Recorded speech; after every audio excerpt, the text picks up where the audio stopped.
Hi everybody, I'm Roy Falk and welcome back for part 4 of setting up a small public vanilla Minecraft server. Now in this video we're going to just look at a few fun things that you can add to your server using command blocks.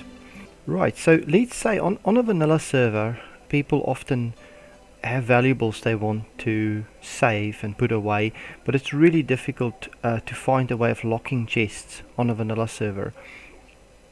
So maybe something you could do to help the players on the server is to give them ender chests, so they can actually get an ender chest and they can go and take it to their base, set it up and put their most valuable things in the ender chest.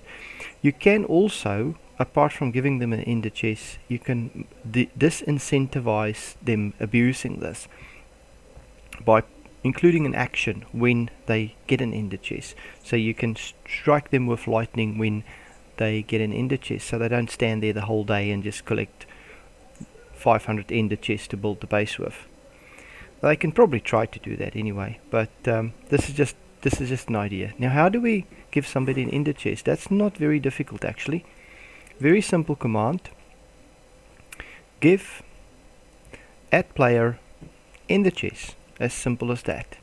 But I also include this lightning strike that goes with this. So I've worked out that this is the coordinates about for that pressure plate there.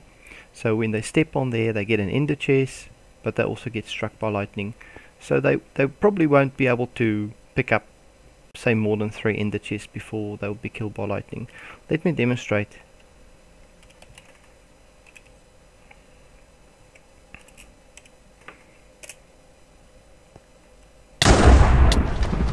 Okay, so I get an ender chest, but I lose about half my health.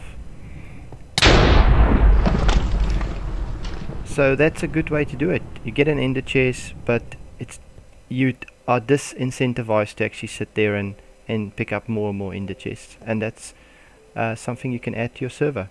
In the previous video we talked about how you can use carpets to allow the players on your server to teleport.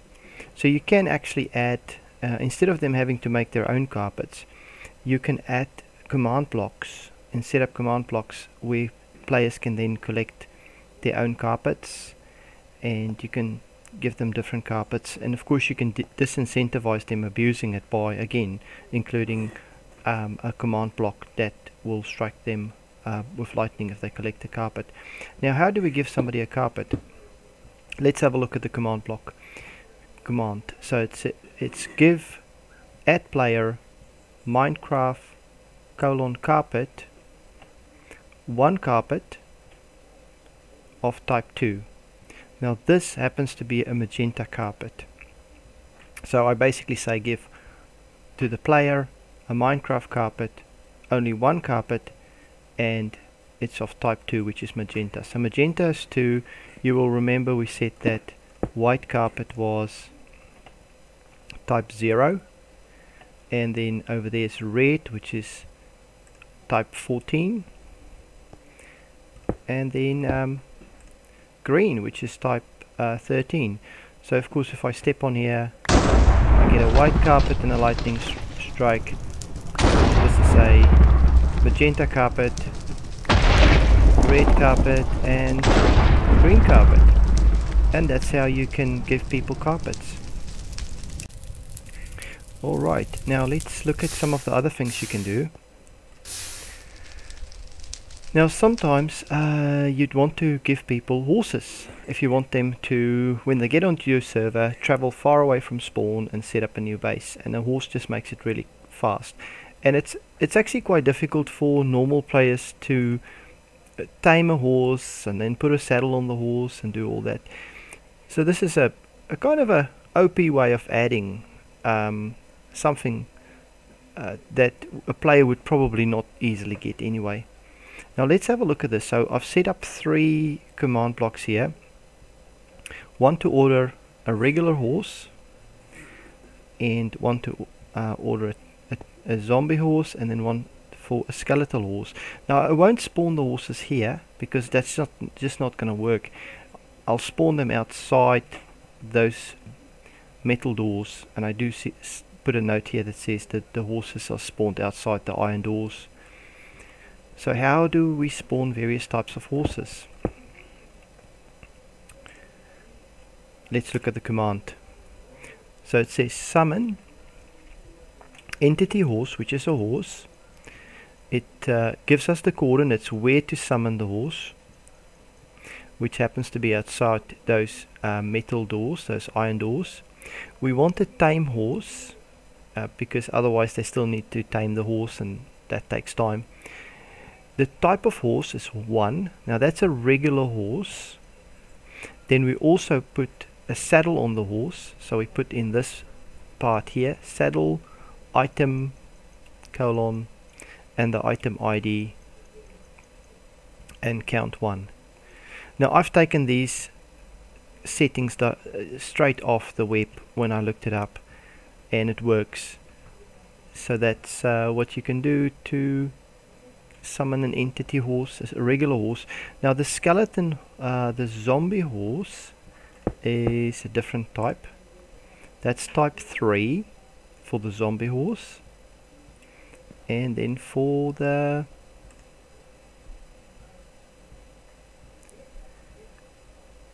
skeletal horse, it's type 4, and that's how you set those up.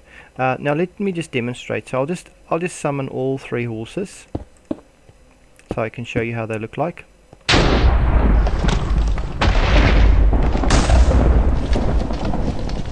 And I don't need another ender chest. Okay, let's go and have a look how those horses looks like. Oh, they're all in the same place. Oh, here we go. So that's the regular horse with a saddle, and that works. And then we have the zombie horse and the skeletal horse. Right, and that's how you summon horses that your players can use the moment they come on the server.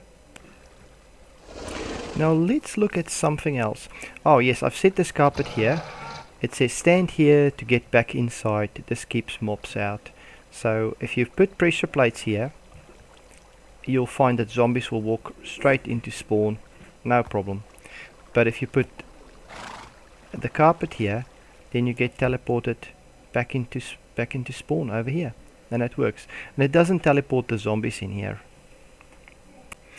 Now let me show you the command blocks I've set up on the roof. Now sometimes players will join the server and it will be night time, and they wouldn't want to run out there because the whole place will be filled with mobs. So it might get a little bit bored just sitting around and waiting for the sun to come up. Now I've put a little sign up here that says, like to have fun at night, go up to the roof. Right, so if they go up to the roof, they see these command blocks. And I have a command block that says hit a zombie with lightning. I have another one over there which says hit a skeleton with lightning, then spider over there, and witch over there. So how does these command blocks work? Again, I put a pressure plate on top, so they can be activated by a regular player. If I look at the command block, and they're all going to be very much the same, we again use the execute command. It says execute at entity, where the type of entity is a zombie, and remember to use the capitals, otherwise it doesn't work, within a radius of 50. So any zombie within a radius of 50, because we don't want to kill all the zombies or hit all the zombies with lightning on the server, but just the ones close to the spawn building, 50 blocks from this command block, and at the location of the zombie we want to summon a lightning bolt. And I can just quickly show you, and it's good timing because the night is happening. Sun is going down. Pretty much the same command. The only difference here is this time our type is skeleton, and the same for this one here. Just really quickly show you, this is spider, and then over there is Which? Right, and I can see a zombie over there. And one over there, and a few over there. So let's see what happens to these fellows if I jump on this command block. So you can see that the thing with lightning is it does struck anything close to the zombies, so you're going to lose a few other mobs around the place as well. So that hits the zombies, but I want to show you, it hits the zombies over here, but it doesn't actually get the zombies over there because they are further than 50 blocks away. So there's no zombies in the immediate area because it's not responding, but there could be some skeletons here. So we're hitting a few skeletons. And you can keep hitting them as many times as you like. And you can see over there just that creeper that dropped dead. If you looked at part 1, you will remember that it's going to be just my command block that activates all the time, and it kills all the creepers in the spawn area to protect the spawn area. And that's how these command blocks work on the roof, and that could be a little fun thing you can add to your server. And let's see if I can hit that spider, and that's the spider. And that's how it works. And if you have witches here during the day, then you can also activate this. I haven't seen any witches, so this one wouldn't work. So thank you guys for watching, and I hope you enjoyed this part 4 of setting up a small public vanilla Minecraft server. Hope you enjoyed it, and hope there's a few interesting things you can see looking at this, and maybe there's some of this you can use. Join me for my next videos. I'll see you next time. Bye.